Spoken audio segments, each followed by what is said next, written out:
Welcome to Smart Business Show for August 18th, 2018. And today I'm going to answer a question from one of you. And the question goes, I'm 24 years old. What is the right job for me?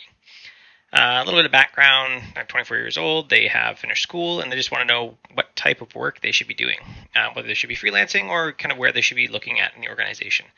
So the fact is, you're 24, you don't have a ton of experience and in your field that you want to go into. And you got a lot of learning to do still. As much as school has prepared you in many ways for what's coming up, it has prepared you in many ways as well. There's lots of things you have missed so far, which everybody misses. It's not just you. Everybody does that. You're not ready to be the CEO yet, that's for sure.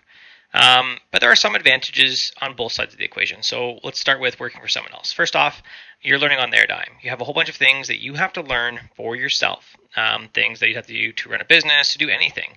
And you're learning while someone else is paying you. That's perfect. Now, they're not going to be paying you as much, maybe, as you would once you have these other skills, but that's to be expected as well. Number two is, in some ways, you don't have to worry about where the next paycheck is coming from. I say in some ways because you also, and this will go in the disadvantage field, only have one client. We'll talk about that in a second.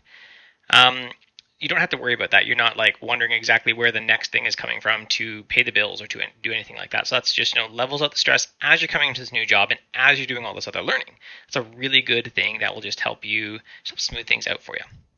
Number three is that there's often a sales team around your job, unless you're in sales, in which case you're the sales team.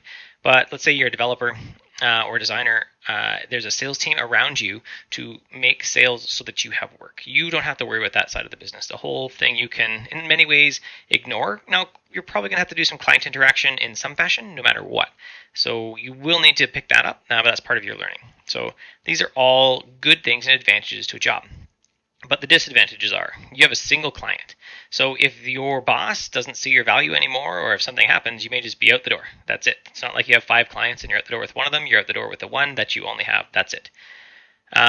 Number two is you may not get a say in a lot of the projects. Like I said, you have this great sales team that is doing your selling for you, but are you actually going to get a say in what you do, what you work on, any of these things? Maybe not. You may hate it. You may find some of it morally reprehensible even, and you still either need to do it or need to go find a new job.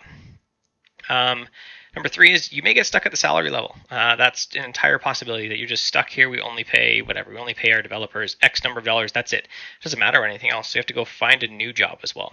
Jobs seem a little harder to find to me than clients. Clients seem a little easier to find because clients are looking for people, and jobs seem like a little higher barrier to entry. You're going to them instead of them coming to you in many ways, especially at the beginning. You don't have expertise yet at the beginning, so you're not some sought-after asset in a job necessarily. And the fourth one is it's possible your boss is just going to suck.